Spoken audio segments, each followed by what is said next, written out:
5 عورتوں کو موت کے وقت تکلیف نہیں ہوگی۔ ایسی 5 عورتیں جن کو موت کے وقت تھوڑی سی بھی تکلیف نہیں ہوگی، وہ خوش نصیب 5 عورتیں یہ ہیں۔ بسم اللہ الرحمن الرحیم۔ 5 عورتوں کو مرتے وقت تھوڑی سی بھی تکلیف نہیں ہوگی۔ وہ 5 عورتیں کون کون سی ہیں، جاننے کے لیے ویڈیو کو مکمل دیکھیے۔ نزا کے وقت مسلمان کو جو تکلیف ہوتی ہے، اس پر اللہ رب العزت کی جانب سے نیکیاں عطا کی جاتی ہیں، جیسے کہ سنن ابن ماجہ میں باروایت حضرت عائشہ رضی اللہ تعالی عنہ سے مروی ہے کہ رسول اللہ صلی اللہ علیہ وسلم ان کے پاس تشریف لائے، اس حال میں کہ ان کے پاس ان کا کوئی قریبی رشتہ دار موت کی سختی میں مبتلا تھا۔ رسول اکرم صلی اللہ علیہ وسلم نے مشاہدہ فرما کر حضرت عائشہ رضی اللہ تعالی عنہ سے فرمایا، اپنے رشتہ دار پر غمگین نہ ہو، اس لیے کہ یہ اس کی نیکیاں ہیں۔ نیز حضرت عائشہ رضی اللہ تعالی عنہ سے ہی اس مضمون کی روایت ہے کہ جب رسول اللہ صلی اللہ علیہ وسلم کی وفات کی تکلیف میں نے دیکھی، اب میں کسی مسلمان میت کی حالت نزا کی تکلیف کو اس کے حق میں برا نہیں سمجھتی۔ بس مذکورہ حدیث سے معلوم ہوتا ہے کہ نزا کے وقت ہونے والی سختی مرنے والے کی بداعمالیوں کا ہرگز نتیجہ نہیں ہوتی۔ مسلمان کے حق میں اس پر اجر و ثواب اور گناہوں کی معافی کی ہی امید رکھنی چاہیے۔ ناظرین، 5 عورتوں کو مرتے وقت تکلیف نہیں ہوگی۔ حضرت سیدنا عثمان غنی رضی اللہ تعالی عنہ نے فرمایا تھا، دنیا میں 5 لوگ ایسے ہیں جن کو مرتے وقت تکلیف نہیں ہوگی، ان کی روح آسانی سے نکلے گی۔ حالت نزا میں انسان کی آدھی روح اندر ہوتی ہے اور آدھی روح باہر ہوتی ہے، اور بندہ تکلیف میں ہوتا ہے۔ اس وقت انسان کو پیاس اتنی لگتی ہے کہ انسان یہ چاہتا ہے کہ سمندر کا پانی پی جاؤں، اور اگر بالفرض 7 سمندروں کا پانی وہ پی بھی جائے، پھر بھی اس کی پیاس کبھی ختم نہیں ہوگی۔ روح نکلتے وقت انسان کو جو تکلیف ہو رہی ہوتی ہے وہ ناقابل بیان ہے۔ حضرت سیدنا عثمان غنی رضی اللہ تعالی عنہ نے فرمایا، یہ 5 لوگ ایسے ہیں کہ انہیں مرتے وقت ذرا بھی تکلیف نہ ہوگی، یعنی موت آسانی سے ہوگی اور بغیر تکلیف کے ہوگی۔ پوچھا گیا، جناب وہ کون سے 5 لوگ ہیں جنہیں موت کی سختی میں بھی نرمی میسر ہوگی؟ تو فرمانے لگے کہ سب سے پہلا شخص وہ جو اپنے ماں باپ کی موت کے بعد، یعنی ماں باپ کے مرنے کے بعد وراثت کا حصہ اپنی بہنوں کو پہنچانے میں جلدی کرتا ہے، یعنی وراثت کا حصہ اپنی بہنوں کو جلد اور بر وقت پہنچاتا ہے۔ ایسا نہ ہو کہ بہن کے بچے بھوک سے بلکتے رہیں اور تم بہن کے حق پر قبضہ کیے بیٹھے رہو، اور بہن اس انتظار میں رہے کہ میرا بھائی کب مجھے میرے ماں باپ کی وراثت میں حصہ دے گا۔ بہت بار یہ بھی دیکھنے میں آتا ہے کہ بہن کی شادی نہیں ہوئی، جبکہ والدین دنیا سے رخصت ہو گئے، تو بھائی نے کہا کہ کوئی بات نہیں، میں اس کا حصہ اسے جہیز کی صورت میں دے دوں گا۔ یاد رہے کہ اسلام میں بہنوں کو جہیز دینا فرض نہیں، جبکہ ان کا وراثتی حق دینا فرض ہے۔ دراصل عورتوں کو جہیز دینا یہودیوں کی رسم ہے، اسلام اس کی ترغیب نہیں دیتا، لیکن اسلام میں عورتوں کا وراثتی حصہ دینا فرض ہے۔ واضح رہے کہ والدین کے ترکے میں جس طرح ان کی نرینہ اولاد کا حق و حصہ ہوتا ہے، اسی طرح بیٹیوں کا بھی اس میں شرعی حق و حصہ ہوتا ہے۔ والدین کے انتقال کے بعد ان کے ترکے پر بیٹوں کا خود تنہا قبضہ کر لینا اور بہنوں کو ان کے شرعی حصے سے محروم رکھا ناجائز اور سخت گناہ ہے۔ بھائیوں پر لازم ہے کہ بہنوں کو ان کا حق و حصہ اس دنیا میں دے دیں، ورنہ آخرت میں دینا پڑے گا، اور آخرت میں دینا آسان نہیں ہوگا۔ حدیث مبارک میں اس پر بڑی وعیدیں آئی ہیں۔ حضرت سعید بن زید رضی اللہ تعالی عنہ فرماتے ہیں، رسول اللہ صلی اللہ علیہ وسلم نے فرمایا، جو شخص کسی پر بالشت بھر بھی زمین بھی از راہ ظلم لے گا، قیامت کے دن 7 زمینوں میں سے اتنی ہی زمین اس کے گلے میں توق کے طور پر ڈالی جائے گی۔ ایک اور حدیث مبارک ہے، حضرت انس رضی اللہ تعالی عنہ فرماتے ہیں، رسول اللہ صلی اللہ علیہ وسلم نے فرمایا، جو شخص کسی کی میراث کاٹے گا، یعنی اس کا حصہ نہیں دے گا، تو اللہ تعالیٰ قیامت کے دن اس کی جنت کی میراث کاٹ لے گا۔ یاد رہے کہ جہیز کی رسم اسلام کی رسم نہیں بلکہ یہودیوں کی رسم ہے، اور اس سے بڑا نقصان ہے کہ جس طرح یہودیوں کی عورت کو بغیر جہیز کے کوئی شخص قبول نہیں کرتا تھا، اسی طرح آج اسلام میں بھی عورتوں کی شادیوں میں سب سے بڑی رکاوٹ جہیز ہے۔ غریب آدمی کی بیٹی بیٹھی بیٹھی بوڑھی ہو گئی کہ جہیز کا کوئی بندوبست نہ ہو سکا۔ اسی طرح اگر کوئی شخص یہ کہے کہ میں بہن کا وراثتی حصہ تو نہیں دے سکتا، البتہ جب اس کی شادی کا وقت ہوگا تو جہیز دے دوں گا۔ لہٰذا فرمایا گیا کہ بہنوں کو بر وقت حصہ دینے والے کی روح موت کے وقت بڑی آسانی سے نکلتی ہے۔ ایک عورت کا بھائی فوت ہوا تو اس عورت نے بہت اصرار کیا کہ مجھے بھی قبرستان لے چلو، میں بھی اپنے بھائی کی قبر پر جانا چاہتی ہوں۔ اور اس کے اس اصرار کو قبول کیا گیا اور اسے قبرستان میں اسی جگہ لے جایا گیا جہاں اس کے بھائی کی تدفین ہونے والی تھی۔ اس کو دیکھتے ہی دیکھتے میت کو قبر میں اتارا گیا اور اس کے بھائی کو مٹی کے سپرد کیا گیا۔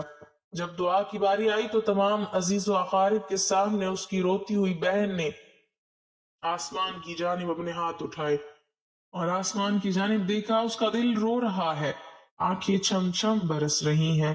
اس نے ایک ایسی دعا کی کہ لوگوں کے مردہ ضمیروں کو جگا دیا۔ روتی ہوئی بہن نے آسمان کی جانب دیکھ کر فریاد کی کہ اے میرے مالک، اے انصاف کرنے والے، آج میرا بھی انصاف کر دے۔ رو رو کر کہنے لگی، میرے مالک، تم میرے اس ظالم بھائی کو اپنی رحمت سے دور رکھنا، ایسے دور رکھنا جیسے اس نے میرے والدین کی وراثت سے مجھے دور رکھا ہے۔ میرے بچے بھوک سے بلکتے رہے لیکن اس ظالم کو میرے بچوں پر ذرا بھی ترس نہ آیا۔ میں اپنے بچوں کو حرام جانور کا گوشت کھلانے پر مجبور ہو گئی۔ میرے بچوں نے بڑی ہی غربت کی زندگی گزاری ہے، جبکہ میرے اس ظالم بھائی کو کبھی بھی حیا نہ آئی، کبھی بھی رحم نہ آیا کہ میں اپنی بہنوں کی وراثت کا جو ان کا حق ہے اسے ادا کروں۔ اے میرے مالک، تو آج انصاف کر دے، اور جس طرح اس نے میری وراثت کے حق سے مجھے دور رکھا ہے، اسی طرح تو اسے اپنی رحمت سے دور کر دے۔ تو ناظرین، صرف ایک لمحے کے لیے اپنے دل پر ہاتھ رکھ کر یہ سوچو کہ جب تم اپنی بہنوں کو ان کے وراثت کا حق ادا نہیں کرو گے تو کیا تمہاری بہنیں تمہارے لیے مغفرت کی دعائیں کریں گی یا جہنم کی دعائیں کریں گی؟ بہن کے لیے ظالم بن کے مرو گے یا مظلوم بن کے؟ ناظرین، بہن کا حق کھانا ایسا ہے جیسے خنزیر کا گوشت کھانا ہے۔ دوسرا، وہ شخص جس کی روح مرتے وقت بڑی آسانی سے نکلے گی، فرمایا کثرت سے صدقہ کرنے والا شخص، یعنی ایسا شخص جو اللہ کے رسول صلی اللہ علیہ وسلم کی رضا کے لیے اپنے مال و دولت میں سے یوں صدقہ کرتا ہے کہ جب وہ اپنے ایک ہاتھ سے کسی کو دیتا ہے تو دوسرے ہاتھ کو پتہ بھی نہیں چلتا۔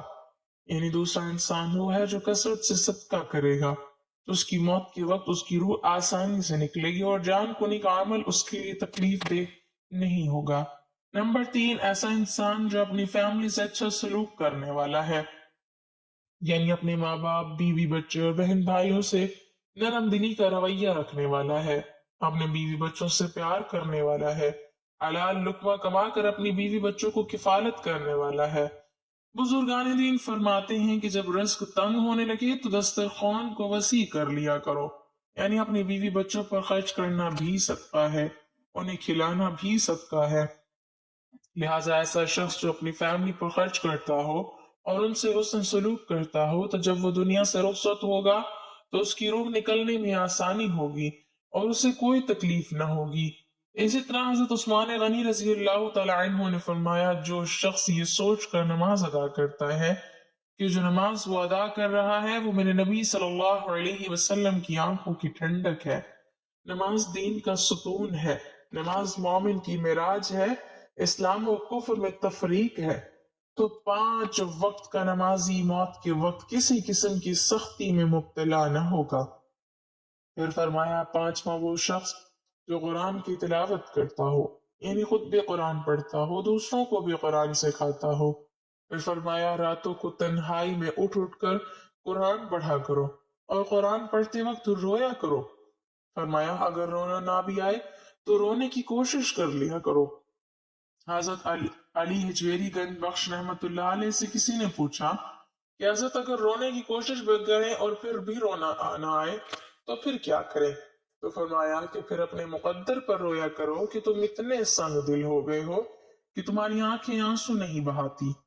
حضرت عائشہ صدیقہ رضی اللہ تعالی عنہ کہتی ہیں کہ جب سے انہوں نے اللہ کے رسول صلی اللہ علیہ وسلم کو موت کے وقت درپیش سختی کا منظر دیکھا ہے، تب سے کسی کی آسان موت پر خوش نہیں ہوتی اور آسان موت نصیب ہونے کی تمنا بھی نہیں کرتی، کیونکہ وہ جان چکی تھی کہ نہ تو موت کی سختی مرنے والے کے برے انجام کی دلیل ہے اور نہ آسان موت کی کوئی عزت و افزائی کی بات ہے۔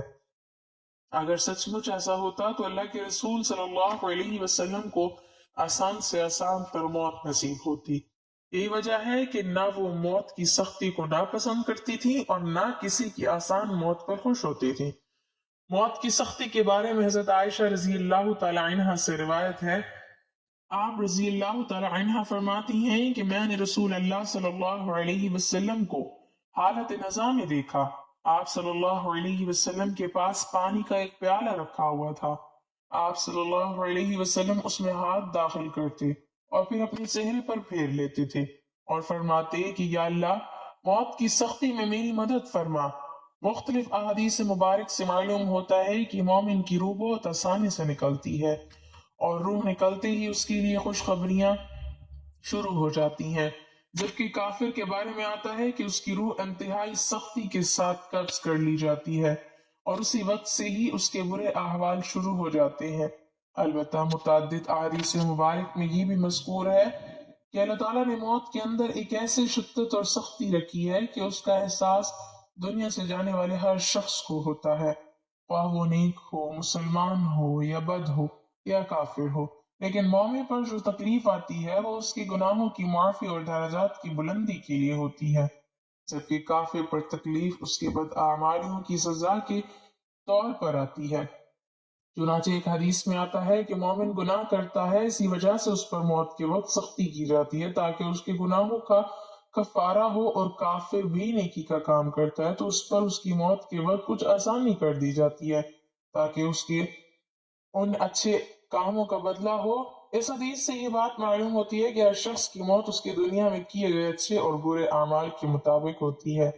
تاہم حضرات علماء کرام اور محدثین رحمۃ اللہ علیہ نے یہ لکھا ہے کہ مومن کو جو بھی تکلیف ہوتی ہے، خواہ وہ تکلیف اس کے گناہوں کی بخشش کے لیے ہو یا اس کے درجات کی بلندی کے لیے ہو، وہ حالت نزا عین روح نکلتے وقت سے پہلے ہوتی ہے، اور جب اس کی روح نکل رہی ہوتی ہے تو اس وقت اللہ تعالیٰ اس کی تمام تکلیفوں کو دور فرما کر سہولت اور آسانی سے روح قبض کر لیتے ہیں اور آنے والے مراحل بھی آسان فرما دیتے ہیں۔ فقط واللہ اعلم۔ اللہ پاک سے دعا ہے کہ ہم سب مسلمانوں کی موت کے وقت کی سختیوں کو دور فرما کر ہمارا خاتمہ ایمان پر نصیب فرمائے، آمین۔ ناظرین، کمنٹ باکس میں اللہ تعالیٰ کے 99 ناموں میں سے ایک نام ضرور ٹائپ کریں۔